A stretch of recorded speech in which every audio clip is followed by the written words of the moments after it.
अस्सलाम वालेकुम viewers, welcome to my YouTube channel. Real analysis में आज हम डिस्कस करने जा रहे हैं इन्फिनाइट सीरीज़ को।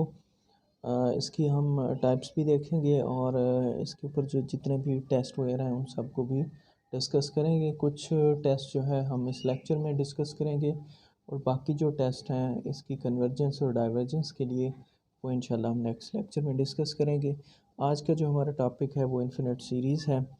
अगर आपने मेरे चैनल को सब्सक्राइब नहीं किया तो इसको सब्सक्राइब करें, लाइक एंड कमेंट ज़रूर किया करें। मुझे कमेंट से ही पता चलता है कि मेरी टीचिंग कैसी जा रही है। तो स्टार्ट करते हैं इन्फिनिट सीरीज़ से। सबसे पहले इसकी डेफिनेशन देखेंगे। Consider the sequence A N such that A N 1 to infinity a1 a2 an is an infinite sequence, then the sum a1 plus a2 plus a3 up to so on an plus up to so on is called infinite series। अब क्या मतलब है कि सबसे पहले हम देखते हैं कि हमने कोई सीक्वेंस लिया है ए एन जो कि 1 to इन्फिनिटी है। इन्फिनाइट सीक्वेंस हमने लिया है। अगर हम इस सीक्वेंस की टर्म्स को जमा कर देते हैं तो वो हमारे पास क्या बन जाएगी, सीरीज़ बन जाएगी। चूँकि सीक्वेंस हमारे पास इन्फिनाइट था तो हमारे पास सीरीज़ भी इन्फिनाइट बनेगी। ठीक है, तो यूजुअली जो है आप बुक्स में नोट्स में देखते हैं कि इसको कैसे शो करेंगे हम।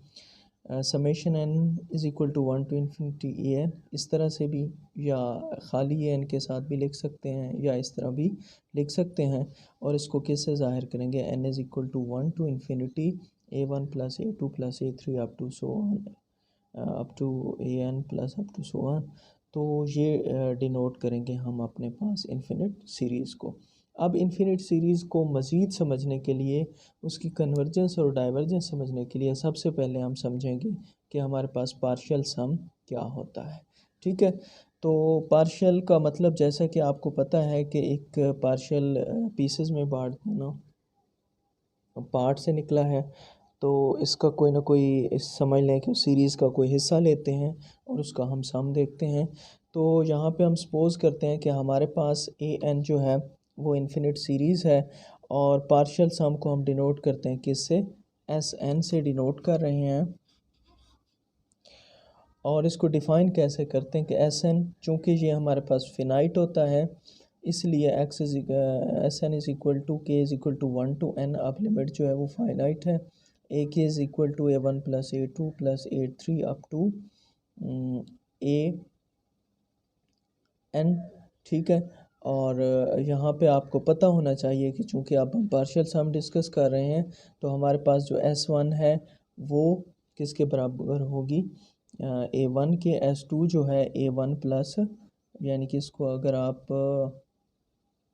एस वन कहते हैं तो फिर यहाँ तक एस टू एंड यहाँ तक एस थ्री और अप टू सो ऑन, ये हमारे पास क्या होगा, पार्शियल सम की डेफिनेशन हो गई कि हम कोई भी उसका सीरीज़ का टुकड़ा ले लेंगे, उसके ऊपर हम लिमिट फाइनाइट को डिफ़ाइन कर देंगे, वो हमारे पास क्या होगा, पार्शियल सम होगा। अब आते हैं अपने मेन टॉपिक की तरफ, convergence of an infinite series.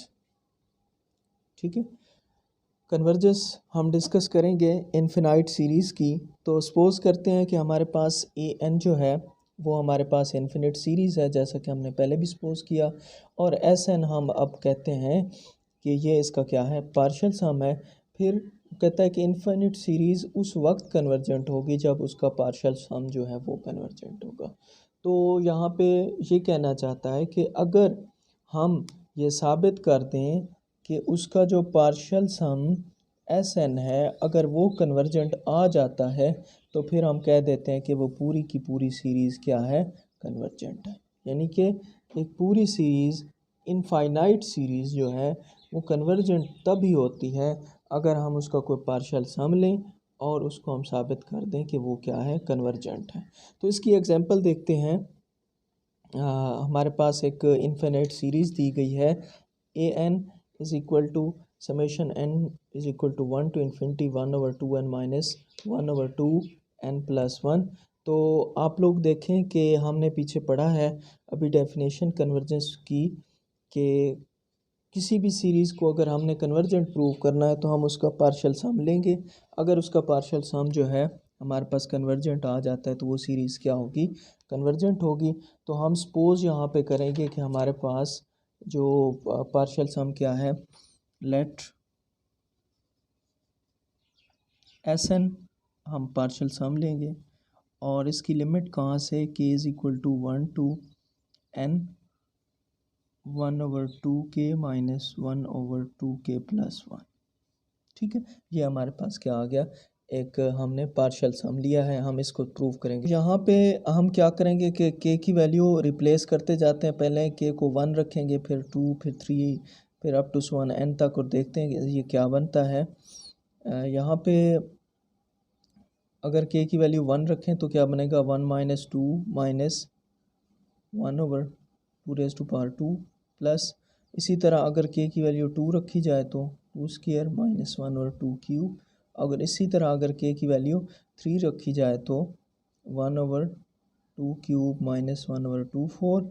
और अगर इसी तरह इसको कंटिन्यू रखा जाए तो ये क्या बनेगा, 1/2 n minus 1 plus minus 1/2 raise to power n। ठीक है, ये हमारे पास ऐसे एक आंसर आ जाएगा। और अब हम जो है यहाँ से हमें पता चलता है कि ये टर्म सेम है और अपोजिट साइन है, इसी तरह ये कैंसिल हो जाएंगी, इस तरह -4 अगली के साथ और ये पिछली के साथ, तो दो टर्म्स हमारे पास बच गई, 1/2 minus 1/2 raise to power n। अब यहाँ पे हम क्या करेंगे, हमने चूँकि इसे कन्वर्जेंट प्रूव करना है तो दोनों तरफ से हम क्या ले लेंगे, लिमिट ले लेंगे। Limit n goes to infinity S N is equal to limit n goes to infinity 1/2 minus 1/2 raise to power n। तो 1/2 कांस्टेंट है, इस पे कोई लिमिट का असर नहीं होगा, इस पे लिमिट हम अप्लाई करेंगे 1/2n। तो ये आपके पास क्या बन जाएगी, 1/2 minus 1/2 raise to power infinity. और हमें पता है 2 रेज़ टू पावर इन्फिनिटी जो है वो इन्फिनिटी के बराबर होता है, और हमें ये भी पता है कि 1/इन्फिनिटी जो है वो 0 के इक्वल होती है। ठीक है, 1/इन्फिनिटी 0 के इक्वल होती है, तो आंसर क्या आ जाता है, 1/2 आ गया हमारे पास answer, which is equal to some constant. तो हमने यहाँ से देखा कि जो हमारे पास पार्शियल सम थे उसकी हमने जब लिमिट ली तो वो हमारे पास क्या आ गया, कन्वर्जेंट आ गया। तो अगर हमारे पास जो पार्शियल सम है वो कन्वर्जेंट आ जाता है तो फिर हम कहेंगे हेंस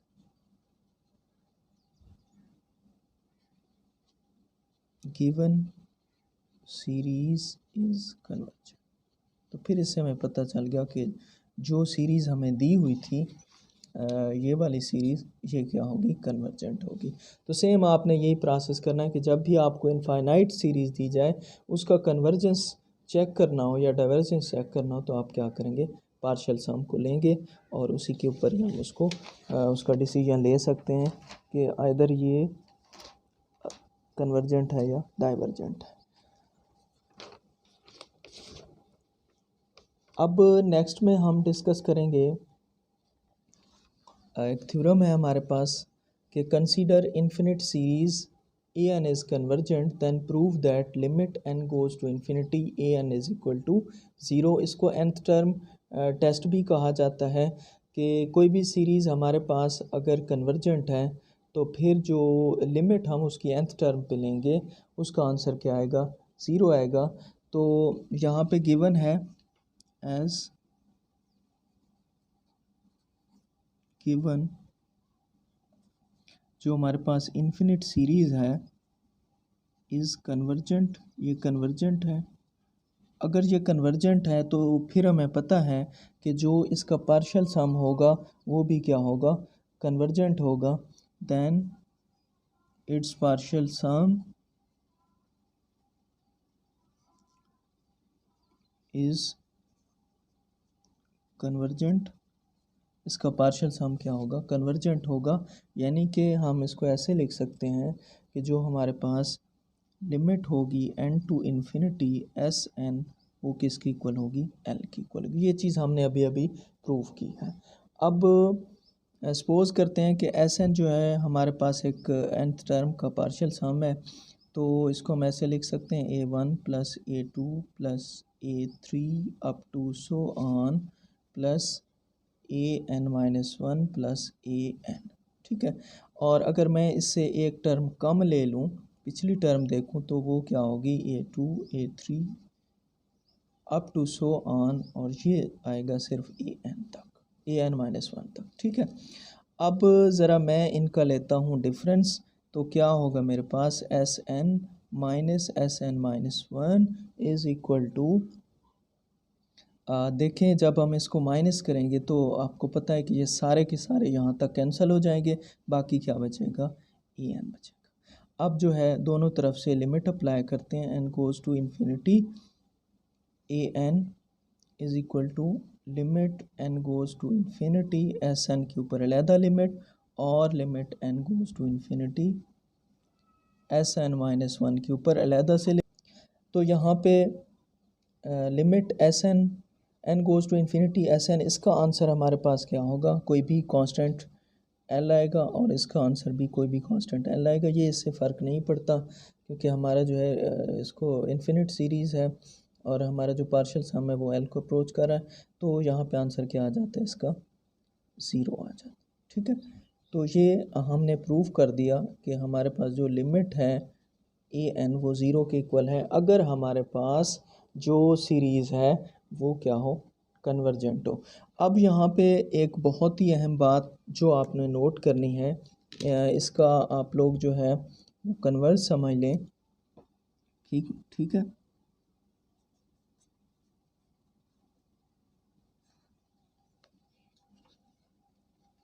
इसका कन्वर्स समझ लें कि जैसा कि हमने पढ़ा कि एज सीरीज़ कन्वर्जेस, अगर सीरीज़ कन्वर्ज करती है देन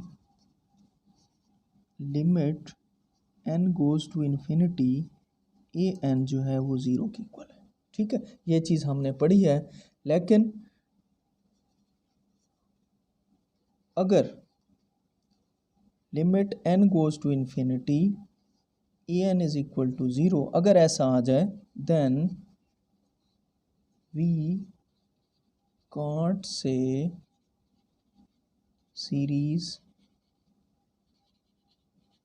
कन्वर्जेस, ठीक है। बात यहाँ पे समझनी है कि अगर तो सीरीज़ कन्वर्ज करती है तो फिर ये लिमिट लाजमी तौर पे ज़ीरो के बराबर होगी, और ऐसा हम नहीं कह सकते कि अगर लिमिट ज़ीरो के बराबर आ जाए तो फिर सीरीज़ कन्वर्ज करेगी।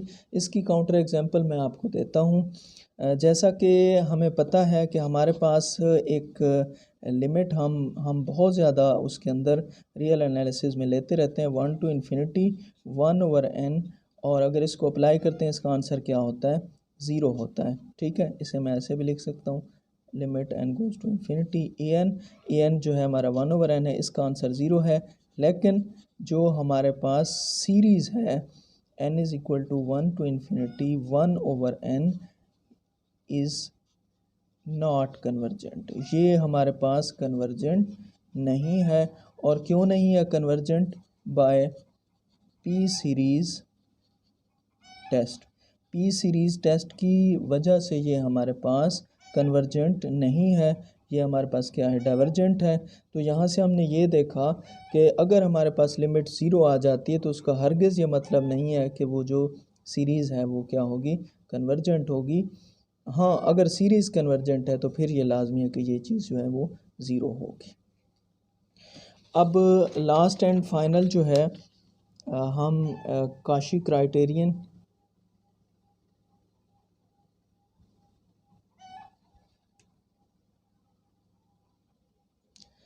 जी ये हमारे पास Cauchy criterion for the convergence of an infinite series. तो काशी क्राइटेरियन को हम यूज़ करके इन्फिनिट सीरीज़ की कन्वर्जेंस को देखेंगे। हमारे पास इन्फिनिट सीरीज़ है जो कि कन्वर्ज कर रही है इफ़ एंड ओनली इफ़ हमारे पास summation k is equal to n+1 to m less than epsilon for m greater than n greater than और equal to n where n is called natural numbers. तो यहाँ पे चूँकि मैं इसकी ज़्यादा वजाहत नहीं करूँगा क्योंकि कन्वर्जेंट सीक्वेंस वाले सेक्शन में इसकी बहुत ज़्यादा वजाहत मैं कर चुका हूँ। तो यहाँ पे हम इसको प्रूव करेंगे। सबसे पहले इफ़ एंड ओनली इफ़ का चूँकि क्वेश्चन है तो सबसे पहले हम सपोज करेंगे, बल्कि हमारे पास जो गिवन है लेट जो सीरीज़ है 1 to n is convergent series है। तो अगर ये कन्वर्जेंट है then its partial sum is convergent. ये भी क्या होगा हमारे पास कन्वर्जेंट होगा।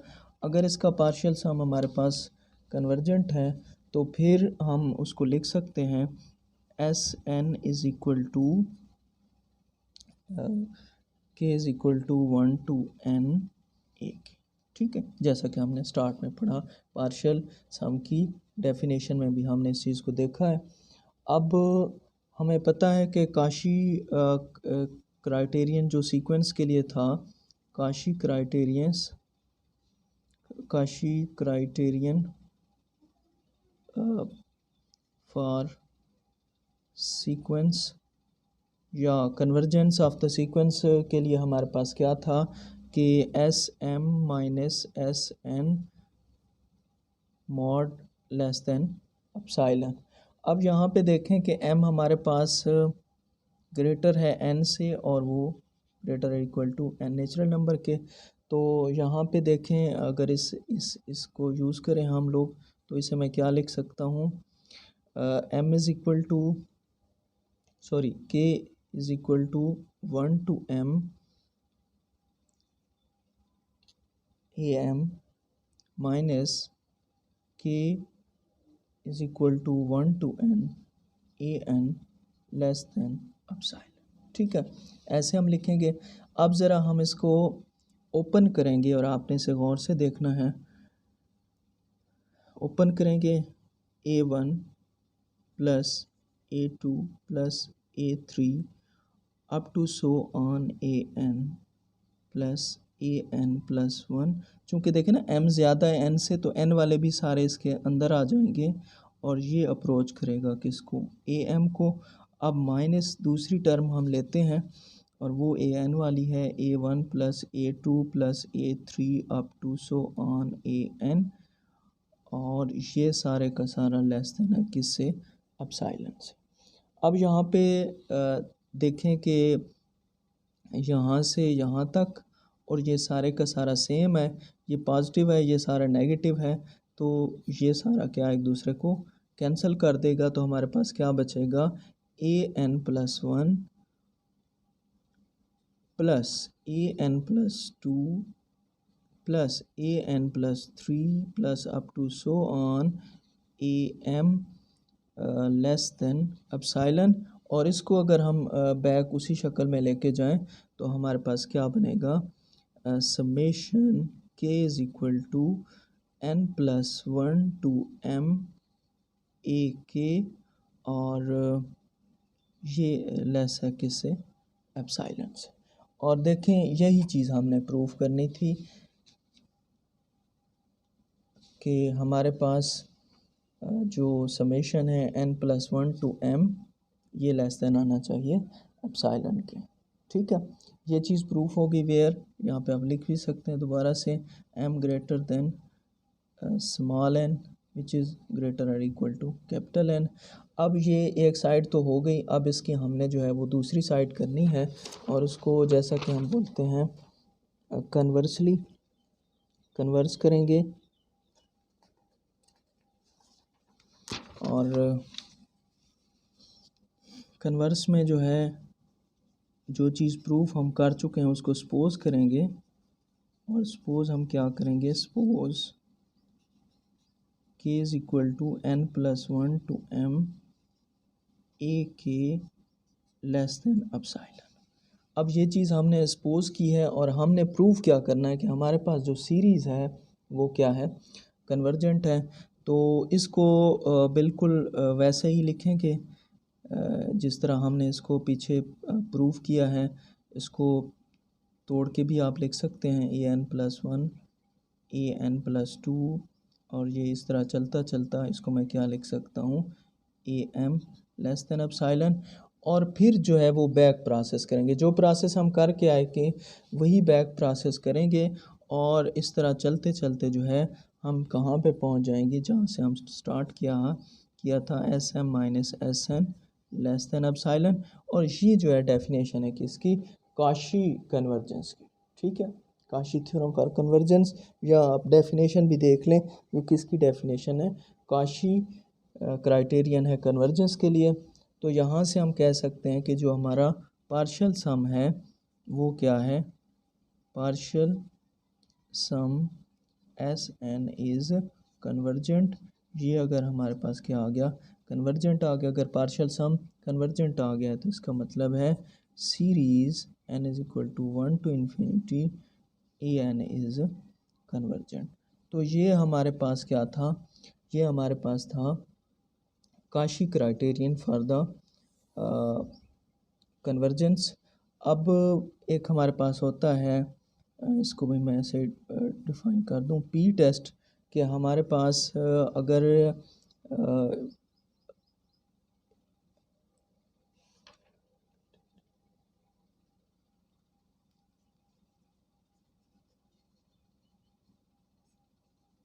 इस टाइप का कोई हमारे पास सीरीज़ आ जाती है, तो यहाँ पे हमने देखना है कि हमारे पास ये कन्वर्जेंट कब होगी और डाइवर्जेंट कब होगी। ये कन्वर्जेंट होगी अगर p की वैल्यू ग्रेटर देन 1 आएगी, स्ट्रिक्टली ग्रेटर देन 1, यानी कि 1 पे कन्वर्जेंट नहीं होगा, उससे ज़्यादा पे कन्वर्जेंट होगा। डाइवर्जेंट कब होगा, अगर हमारे पास p जो है वो लेस आर इक्वल टू 1 आ जाए। ठीक है, इसकी एग्जांपल मैं देता चलूँ कि एग्जांपल जो है, अगर आपके पास 1/n आ जाता है, ये आपके पास क्या है, डाइवर्जेंट है, क्योंकि यहाँ पे देखें p की वैल्यू 1 है। इसी तरह अगर आपके पास 1/n² आ जाए तो ये क्या होगा, हमारे पास कन्वर्जेंट होगा। क्यों, क्योंकि जो यहाँ p की वैल्यू है वो ग्रेटर देन 1 है। तो ये हमारे पास क्या है, पी टेस्ट भी इसे बोलते हैं, पी सीरीज़ टेस्ट भी बोलते हैं। बाकी इसके बाद जो टेस्ट है, बेसिक कंपैरिजन टेस्ट है, काशी रूट टेस्ट है, लिमिट कंपैरिजन टेस्ट है, और इसके अलावा जितने भी टेस्ट हैं इंशाल्लाह हम जो है नेक्स्ट लेक्चर में डिस्कस करेंगे। तब तक के लिए दीजिए इजाज़त, अल्लाह हाफ़िज़।